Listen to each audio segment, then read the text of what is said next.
राजस्थान उपचुनाव में पोलिंग के बाद किसकी स्थिति है मजबूत। आदाब, मैं फारूक खान, संपादक इकरा पत्रिका, थार न्यूज़ इकरा पत्रिका के इस चैनल में आपका स्वागत है, आपका इस्तकबाल है। जैसा कि आपको मालूम है, राजस्थान के अंदर 7 विधानसभा सीटों पर उपचुनाव हुआ है। पहली बार राजस्थान में एक साथ इतनी सीटों पर उपचुनाव हुआ है। 13 नवंबर को पोलिंग हो गई और अब जो लोगों के जो समीकरण समझ में आ रहे हैं, लोग जो आंकड़े जो लगा रहे हैं कि कौन कौन किस सीट पे जीत रहा है, कौन सी पार्टी है वो ज़्यादा सीटें ले जा रही है, कौन हार रहा है, कौन दूसरे नंबर पे, तीसरे नंबर पे, ये तमाम जो चर्चाएं हैं 13 नवंबर को पोलिंग के बाद जो शुरू हो गई हैं। तो हम लोगों ने भी जो राजस्थान के अंदर जो अलग अलग विधानसभा क्षेत्रों में और ख़ास तौर से हमने झुंझुनू विधानसभा क्षेत्र पे जो फोकस किया था, तो ये जो सारी चीज़ें जो 7 सीटों की हैं हम अभी इस एपिसोड में आपको बताएंगे। तो आप इस एपिसोड को ज़्यादा लाइक करें, शेयर करें, सब्सक्राइब करें और हम जो बात बता रहे हैं उस बात के ऊपर आप कहाँ तक सहमत हैं, असहमत हैं, अपनी राय है वो कमेंट बॉक्स में व्यक्त कीजिए, ताकि हम जो आइंदा हमारे जो एपिसोड करें उनमें उन चीज़ों को आपके शामिल कर सकें। तो राजस्थान के अंदर जो 7 उपचुनाव हुए हैं विधानसभा सीटों पर, इनके अंदर झुंझुनू है, खींवसर है, दौसा, रामगढ़ और 84 सीट है, सलूम्बर की सीट है और देवली उनियारा सीट है। 5 सीटों पे जो विधायक थे वो सांसद बन गए और 2 सीटों के विधायक हैं उनका निधन हो गया। तो 7 सीटों पे जो 13 नवंबर को पोलिंग हुई, तो उसके बाद में जो जाहिर सी बात है भारतीय जनता पार्टी की सरकार है राजस्थान में, और उपचुनाव में ये होता है अमूमन कि जो जिस पार्टी की सरकार होती है तो उसी पार्टी को सीटें ज़्यादा मिलने की संभावना रहती है। ये एक उपचुनाव के अंदर रहता है। तो इस हिसाब से भारतीय जनता पार्टी को सीटें हैं वो ज़्यादा मिलनी चाहिए। हालांकि भारतीय जनता पार्टी है वो 7 सीटों में से सिर्फ सलूम्बर उसके पास थी, 6 सीटों पर विपक्षी पार्टियां थी। तो अब भारतीय जनता पार्टी को सलूम्बर के अलावा भी अगर कोई एक आध सीट मिल जाती है तो जाहिर सी बात है उसकी जीत हो जाती है। लेकिन चूँकि भारतीय जनता पार्टी की सत्ता है राजस्थान में, भारतीय जनता पार्टी के तमाम तर नेता हैं वो 7 सीटें जीतने का दावा कर रहे थे और पोलिंग के बाद भी कह रहे हैं कि हम 7 सीटें जीत रहे हैं। इसी तरह जो विपक्षी पार्टी है, प्रमुख विपक्षी पार्टी कांग्रेस है, तो कांग्रेस के पास जो 3 सीटें इसके अंदर कांग्रेस के पास 4 सीटें कांग्रेस के पास थी। तो कांग्रेस के पास जो सीटें थी तो कांग्रेस भी जाहिर सी बात है वो 4 सीटों के अलावा जीतने के दावे कर रही है। लेकिन हालात ऐसे नहीं है कि कांग्रेस 4 सीटें 4 से ज़्यादा जीत रही है। तो इसका जो सबसे बड़ा जो नुकसान है कि कांग्रेस में अगर ये सीटें 4 नहीं जीती तो उसका नुकसान लीडरशिप के तौर पे किसको होगा। और भारतीय जनता पार्टी ने अगर 1 या 2 या जैसा दावा कर रही है 7 सीट, तो इसमें कितनी सीटें ज़्यादा जीतती है, अगर नहीं जीतती है तो उसका लॉस है लीडरशिप के तौर पे किसको होगा। तो 7 सीटों में सबसे पहले जो बात करें तो झुंझुनू विधानसभा सीट की बात करें। यहाँ से जो ब्रजेंद्र ओला हैं, जो ओला परिवार के कद्दावर नेता हैं और ब्रजेंद्र ओला विधायक से सांसद बने, और उपचुनाव में ब्रजेंद्र ओला के पुत्र अमित ओला को कांग्रेस ने उतारा था, जो शीशराम जी के पोते हैं। तो सामने भारतीय जनता पार्टी के राजेंद्र भांबू हैं, वो मैदान में थे, और तीसरे उम्मीदवार के तौर पे उदयपुर वाटी से 2 बार के विधायक और राजस्थान सरकार के अंदर मंत्री रहे राजेंद्र सिंह गुड़ा थे। तो मुकाबला था त्रिकोणीय एक तरह का, झुंझुनू के अंदर बन चुका था। तो इस त्रिकोणीय मुकाबले में जाहिर सी बात है तीनों ही अपने अपने जीत के दावे कर रहे हैं। लेकिन शुरुआत में जो बताया जा रहा था कि राजेंद्र सिंह गुड़ा हैं, उनके मैदान में आने से, क्योंकि उनके पास जो रुख था राजपूत वोट का, मुस्लिम वोट का, और मुस्लिम वोट एक उत्साह से गुड़ा से जुड़ा हुआ था। तो राजनीतिक गलियारों में चर्चा थी पोलिंग से पहले और पोलिंग के दौरान भी कि गुड़ा हैं जो वोट काटेंगे उसका जाहिर सी बात है कांग्रेस को नुकसान होगा, भारतीय जनता पार्टी को फायदा होगा। लेकिन जो पोलिंग के दिन नज़दीक आए तो गुड़ा एक तरह से टक्कर में थे, लोग गुड़ा की जीत की बातें भी कर रहे थे। भारतीय जनता पार्टी के जो उम्मीदवार हैं राजेंद्र भांबू, उनकी जीत की बात इसलिए हो रही थी कि वो पिछली बार चुनाव हार गए थे निर्दलीय के तौर पे, और भारतीय जनता पार्टी लगातार झुंझुनू हार रही थी। और इस वक्त जो सरकार भारतीय जनता पार्टी के राजस्थान में, और मुख्यमंत्री, दोनों उप मुख्यमंत्री और तमाम भारतीय जनता पार्टी के नेताओं ने जिनकी ड्यूटी झुंझुनू में लगी थी, उन सब ने पूरी मजबूती के साथ चुनाव लड़ा। लेकिन पोलिंग के बाद जो हालात सामने आए और कांग्रेस ने जो डैमेज कंट्रोल किया, कांग्रेस से शुरू में दीपावली से पहले कांग्रेस बिल्कुल स्पष्ट तौर पे कमज़ोर थी झुंझुनू में, लेकिन दीपावली के बाद में ओला परिवार ने अपने चुनाव को उठाया और मजबूती से मैदान में आए, पुराने लोगों को मनाने की कोशिश की और भीतरघात को रोकने की कोशिश की। तो उससे जो पोलिंग के बाद के जो हालात बने हैं उससे स्पष्ट तौर पे लग रहा है कि ओला परिवार झुंझुनू सीट है वो जीत रहा है, यानी कांग्रेस के पलड़े में झुंझुनू की सीट जाती हुई लग रही है। हालांकि जो बात भारतीय जनता पार्टी के नेता भी भी ये दावे कर रहे हैं कि हम सीट निकाल रहे हैं, जो गुढ़ा और उसके समर्थक हैं वो भी दावे कर रहे हैं कि हम सीट निकाल रहे हैं।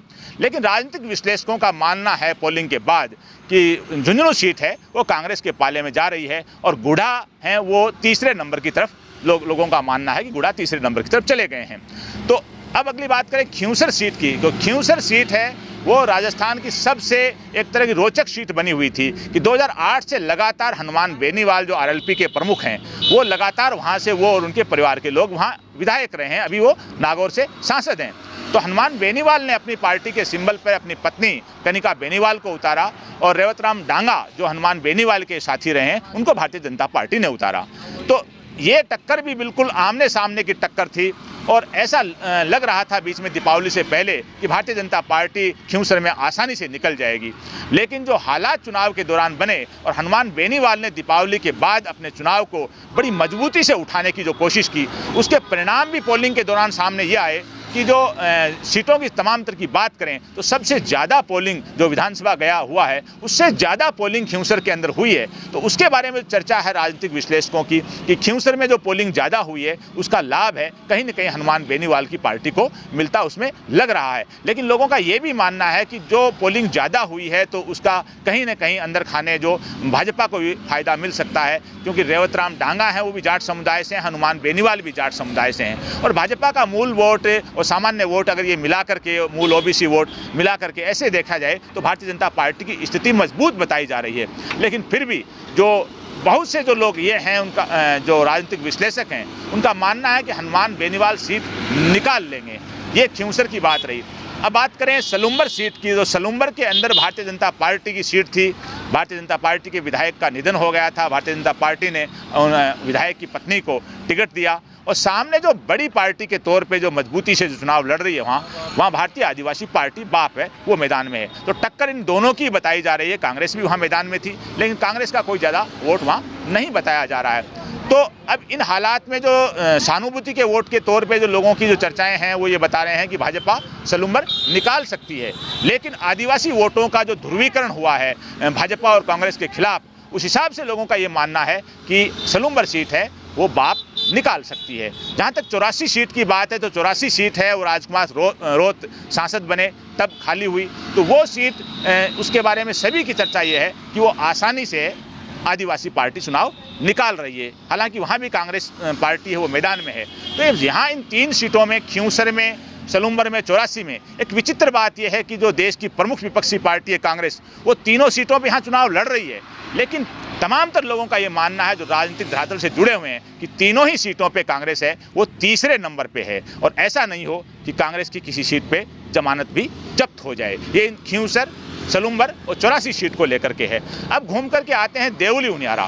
तो देवली उनियारा सीट है वो जनरल सीट है, लेकिन कांग्रेस ने है मीणा समुदाय से आदमी उतारा है। हरीश मीणा यहाँ से विधायक थे, सांसद बन गए। तो पोलिंग के दौरान यहाँ जो एक तीसरे उम्मीदवार के तौर पे नरेश मीणा मैदान में थे और उन्होंने मजबूती से अपना चुनाव लड़ा। लेकिन पोलिंग के दौरान 12-11 बजे के करीब जो वहाँ मालपुरा के जो एसडीएम लगे हुए थे तो उनको उन्होंने थप्पड़ मार दिया, वजह जो भी रही होगी। लेकिन उसके बाद वो जो उनकी वीडियो वायरल हुई तो बताया ये जा रहा है कि पूरी तरह से जो वोट था वो एक तरह का जो मीणा समुदाय के खिलाफ पोलिंग हुई है बड़े पैमाने पे, तो उसका लाभ कहीं ना कहीं स्पष्ट रूप से भारतीय जनता पार्टी को मिला है। भारतीय जनता पार्टी के जो उम्मीदवार हैं वो गुर्जर समुदाय से हैं और कांग्रेस के हैं वो मीणा समुदाय से हैं। तो नरेश मीणा का जो एक्शन हुआ, नरेश मीणा ने जो पोलिंग स्टेशन पे जो एसडीएम के साथ जो धक्का मुक्की मारपीट की, उससे पूरी तरह से चुनाव है दोपहर बाद वहाँ बदल गया। और राजनीतिक विश्लेषकों का ये मानना है कि देवली उनियारा है वो भारतीय जनता पार्टी निकाल रही है। अब बात करें दौसा सीट की।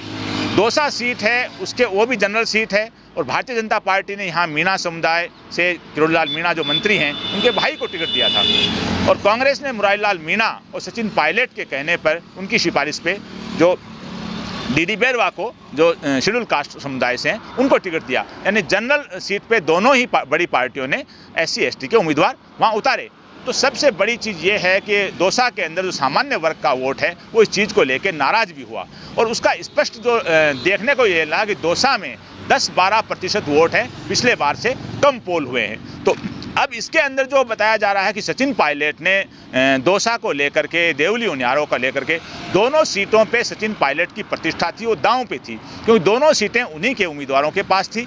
तो दौसा के अंदर सचिन पायलट की वजह से ये बताया जा रहा है कि आसानी से कांग्रेस है वो सीट ये निकाल लेगी। लेकिन सचिन पायलट ने जो उनियारा देवली के अंदर जो कोशिश की है, वो कोशिश कहीं ना कहीं लोग कह रहे हैं कि वो फेल है और वहाँ कांग्रेस है वो नहीं निकल पाएगी, वहाँ भारतीय जनता पार्टी निकाल लेगी। तो दौसा की सीट है वो कांग्रेस के फेवर में बताई जा रही है, देवली उनियारा की सीट है वो भाजपा के फेवर में बताई जा रही है, और 84 की सीट है वो आदिवासी पार्टी के फेवर में बताई जा रही है, और सलूम्बर की सीट है ज़्यादातर लोग आदिवासी पार्टी के फेवर में बता रहे हैं। लेकिन भाजपा भी सलूम्बर में सहानुभूति के वोटों की वजह से और महिला वोटों की वजह से और कांग्रेस के भीतर घात की वजह से अच्छी खासी टक्कर में भाजपा बताई जा रही है। अब बात करें वापस घूम करके खींवसर में, तो खींवसर के अंदर कांग्रेस है वो कांग्रेस के नेता अंदर खाने पूरी तरह से हनुमान बेनीवाल को हराने की जो कोशिश कर रहे थे। लेकिन एक विचित्र बात यह है कि पूर्व मुख्यमंत्री वसुंधरा राजे हैं वो और हनुमान बेनीवाल में सियासी तौर पे 36 का आंकड़ा लोग बता रहे हैं, लेकिन अंदर खाने हनुमान बेनीवाल का वसुंधरा राजे ने और अशोक गहलोत ने सपोर्ट किया है, ऐसी चर्चाएं भी सियासत धरातल पर हैं। तो हनुमान बेनीवाल के बारे में यह है कि वो सीट हनुमान बेनीवाल खींवसर की निकाल सकते हैं। झुंझुनू की सीट बताया ये जा रहा है कि वो कांग्रेस है वो निकाल सकती है। अब जो लास्ट सीट रामगढ़ की सीट, तो रामगढ़ में जुबैर खान जो कांग्रेस के विधायक थे उनका निधन हो गया और उनसे वो सीट खाली हुई। तो जुबैर खान के बेटे को कांग्रेस ने टिकट दिया और सुखवंत सिंह को भाजपा ने टिकट दिया। तो वहाँ जो आमने सामने का मुकाबला था और मुस्लिम बाहुल्य सीट थी, लेकिन जो कहीं ध्रुवीकरण जो भाजपा ने करने की कोशिश की वो रामगढ़ में नहीं हुआ। तो वहाँ ये बताया जा रहा है कि भाजपा और कांग्रेस की दोनों की टक्कर है, और शेड्यूल कास्ट का वोट है वो जो नेता प्रतिपक्ष टीकाराम जूली और अन्य दलित नेताओं की वजह से जो दिन रात उन्होंने मेहनत की है, बताया जा रहा है कि शेड्यूल कास्ट का वोट है वो भी कांग्रेस को रामगढ़ में अच्छा खासा मिला है।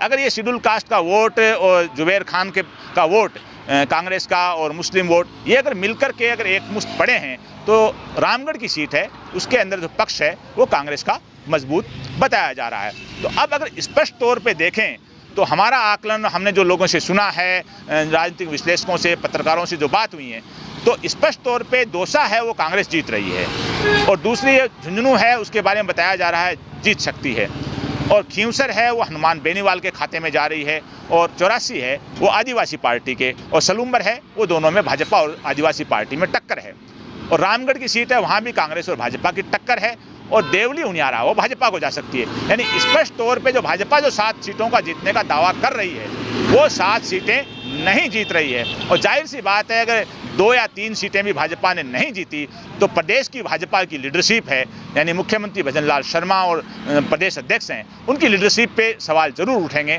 कि सब कुछ चुनाव उनके हाथ में था, उसके बावजूद उन्होंने सीटें ज़्यादा नहीं जिताई। जहाँ तक कांग्रेस का सवाल है तो अगर पूरी संभावना है कि खींवसर, 84 और सलूम्बर में तीनों जगह कांग्रेस तीसरे नंबर पे है, और तीनों ही टिकटें तो प्रदेश अध्यक्ष हैं गोविंद सिंह डोटासरा उनकी सिफारिश पे मिली हुई हैं, और तीनों जगह अगर पार्टी तीसरे नंबर पे रहती है तो जाहिर सी बात है कि गोविंद सिंह डोटासरा हैं उनकी स्थिति अपनी पार्टी में कमजोर होगी। जहाँ तक झुंझुनू अगर कांग्रेस जीतती है, रामगढ़ अगर कांग्रेस जीतती है, तो इसका जो क्रेडिट है वो सीधा सीधा स्थानीय जो परिवार हैं, पॉलिटिकल परिवार, वहाँ जुबैर खान के परिवार को और झुंझुनू के अंदर ओला परिवार को मिलना है। उसमें कांग्रेस के किसी बड़े नेता को कोई विशेष उसमें जोर नहीं मिलेगा।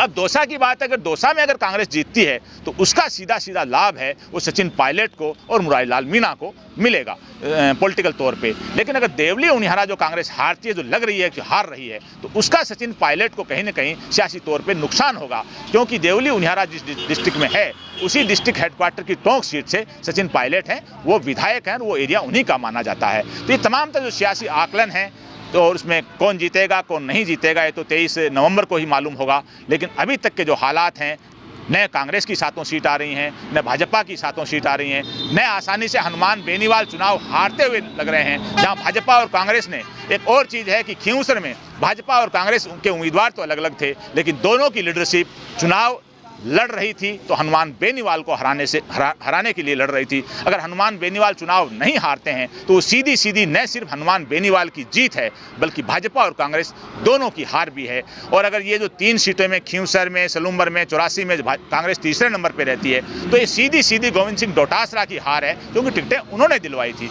आदिवासी पार्टी अगर 84 के अलावा सलूम्बर पर भी कब्जा कर लेती है तो ये उनका एक बड़ा होगा कि जीत होगी कि वो सलूम्बर पे भी उन्होंने कब्जा कर लिया। तो इन हालात में जो परिणाम क्या होंगे वो 23 नवंबर को ही मालूम होंगे। आज के इस एपिसोड में बस इतना ही। जय हिंद, जय भारत।